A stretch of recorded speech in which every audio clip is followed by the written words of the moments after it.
वो चरणों में हे गुरुदेव प्रणाम आपके चरणों में। आनंद ही बरस रहा बलहारी के चरणों में। आनंद ही आनंद बरस रहा सतगुरु दिया के चरणों में। मेरे प्रभु जब मुस्कुराते हैं ना तो आहा, जो उनके दांत हैं इतने खूबसूरत लगते हैं, इतने सुंदर लगते हैं।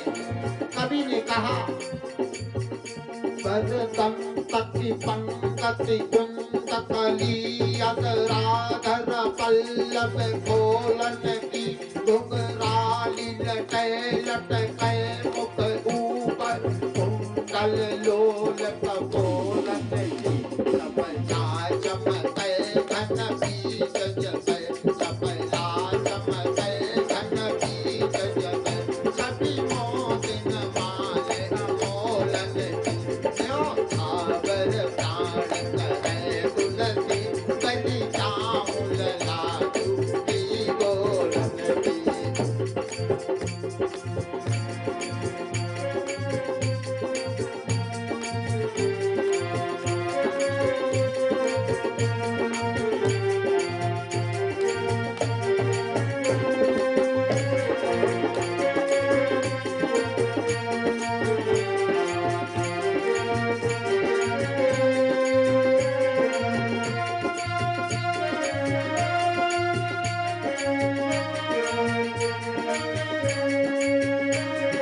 अंजनी मंजु बदी पलही धनु ही शर पंकज प्राणी पद अंजनी मंजु बदी पलही धनु ही शर पंकज प्राणी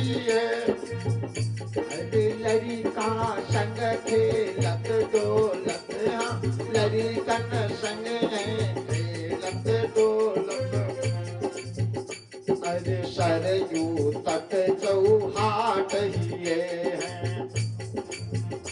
अरे तुलसी अस बालक सोनई नेह कहाँ जप जोग समाधि किए नर ते कर सुकर स्वान समान कहो जग में कल कौन दिए हैं। मेरे प्रभु को देख करके माता पिता प्रसन्न से आनंद लेते हैं, आनंदित होते रहे। लेकिन भैया सुख के दिन कब चले जाते पता नहीं चलता, और सुख के साथ साथ में कहीं न कहीं देखो एक बात बताओ, हमारे पूज्यपाद पिताजी कभी कभी हमसे कहा करते हैं कि दुख कहता है, दुख परेशानी कहती है कि मैं भी कौन सा रोज रोज आती हूँ। परेशानी कहती है कि मैं भी कौन सा रोज रोज आती हूँ, लेकिन जब आती हूँ तब कुछ न कुछ सिखा के जाती हूँ। अरे अपनों में गैर कौन है और गैरों में अपना कौन है ये बता के जाती हूँ। भला मैं भी कौन सा रोज रोज आती हूँ, तो परेशानी का भी सम्मान होता। उधर प्रभु का अवतार तो हो चुका, लेकिन अभी पृथ्वी पर आतताइयों का, आतंकियों का या धर्म को मिटाने वालों का बोलबाला है।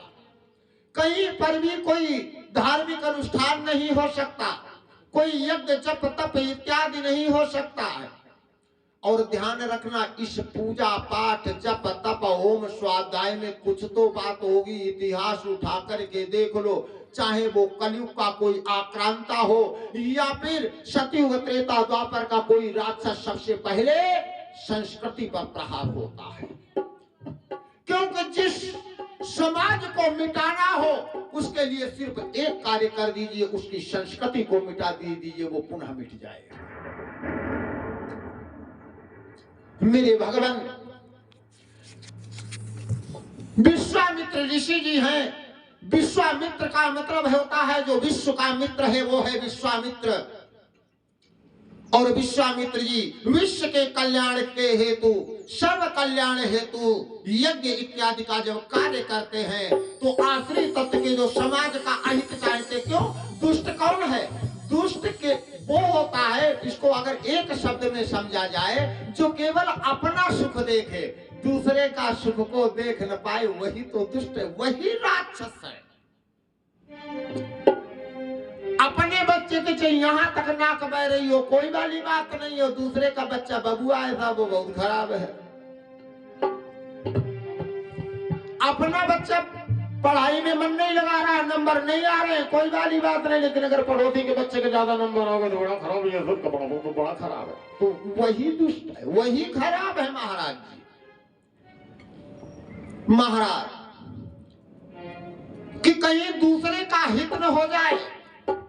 एक व्यक्ति था, उसने हमारे नारायण भैया जैसा, उसने तपस्या की। नारायण भैया नाम नहीं दिया, मतलब किसी किसी को तो माध्यम होने चाहिए, आप समझ लो। एक व्यक्ति था, उसने भगवान की तपस्या की, भगवान से उसने वरदान मांगा कि भगवान मैं जो चाहूं वो हमारे लिए हो जाए, जो भी मैं चाहूं वो हमारे लिए हो जाए। भगवान ने कहा ठीक है, एवमस्तु, लेकिन एक बात का ध्यान रखना, जितना तुम्हारे लिए होगा उससे पड़ोसी के लिए दूना हो जाएगा। इसने कहा कोई बात नहीं। आया घर, अपनी पत्नी के साथ आए, आज तो मेरी तपस्या फलित हो गई और मेरी सिद्ध हो गई, मेरे को वरदान मिल गया, मैं जो चाहूंगा वो होगा। पत्नी ने कहा करके दिखाओ। कहा कि हे भगवान, आपके वरदान के कारण मेरी एक कोठी बन जाए। चट से एक कोठी बन के तैयार, लेकिन बाहर निकल के देखा पड़ोसी की तो ये तो बड़ा दिक्कत वाली बात। घर लौट करके आए, कहा हे भगवान, ये तो पड़ोसी की दो कोठियां हो गई, कि चलो हे भगवान, हमारे घर पे हमारे चलने फिरने के लिए बढ़िया सी स्कॉर्पियो गाड़ी आ जाए। चट से बढ़िया एकदम न्यू निकल करके आ गई। बाहर देखा पड़ोसी की गेट पर दो खड़ी, ये तो ससुर का दुख घटने की बजाय बढ़ रहा है, ये तो बड़ा दुख हो रहा, क्या किया जाए, कुछ समझ में नहीं आता। भक्त कहने लगा कि एक मेरा ब्याह हो जाए, तो पड़ोसी के दो हो गए। महाराज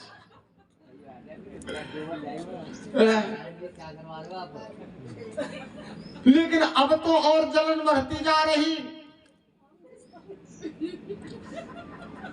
तो कहा हे भगवान, हमारी एक टांग टूट जाए, पड़ोसी की दोनों साथ। कहा भगवान, अब हमारी एक आंख फूट जाए, पड़ोसी की दोनों चली गई। अब सुख नहीं आ रहा है, अब उनको पूर्णता सुख मिल रहा है, क्योंकि वो अपने सुख से सुखी नहीं थे, वो दूसरे के दुख से सुख पा रहे थे। वो कहा हे भगवान, हमारे घर के आगे गेट पर दोनों तरफ कुआं खुद जाए, एक तरफ कुआं खुद जाए तो पड़ोसी की दोनों तरफ कुआं खुद गए। और वो बेचारे एक तो वैसे ही एक टांग के और एक आंख के थे, बाहर से बचा के निकले, लेकिन पड़ोसी कुएं में गिर गया। बोलो गोविंद भगवान की जय हो। महाराज, आज विश्वामित्र जी ने जब मन में विचार किया, भैया अशोक, कि तब मुनिवर मन की न विचारा, प्रभु अब तरऊ हरन मही भारा। राम सिया राम सिया राम, जय जय राम, राम सिया राम सिया राम, जय जय राम। तब मुनिवर मन कीन विचारा,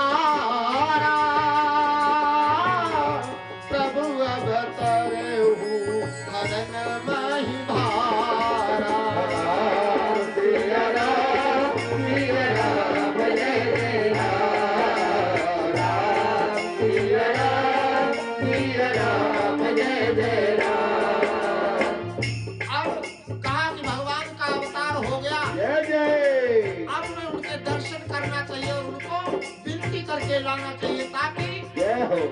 समाज को अगर सुधार लाना है, समाज को स्वस्थ रखना है, तो अपने घरों में हवन अवश्य किया करो कि थोड़ा सा घर में तुलसी का पेड़ और चाहे 5 आहुति का ही हवन करो। लेकिन जानते हो, हवन से ये वातावरण शुद्ध होता, वातावरण में ऑक्सीजन है जिसे प्राण ऊर्जा है। अगर 10 मिनट के लिए ऑक्सीजन न रहे तो ये दुनिया खत्म हो जाएगी। जय हो। उस प्राण ऊर्जा को बढ़ाने का केवल साधन क्या है? यज्ञ। जितना यज्ञ ज्यादा से ज्यादा किया जाए, उतने समाज में सभी स्वस्थ होंगे। आज विश्वामित्र जी यही सोचते हुए चल दिए। और महाराज कि मुनि आगमन सुना जब राजा, मिलन गयो विप्र समाजा। सिया राम जय जय राम, राम सिया राम जय जय राम।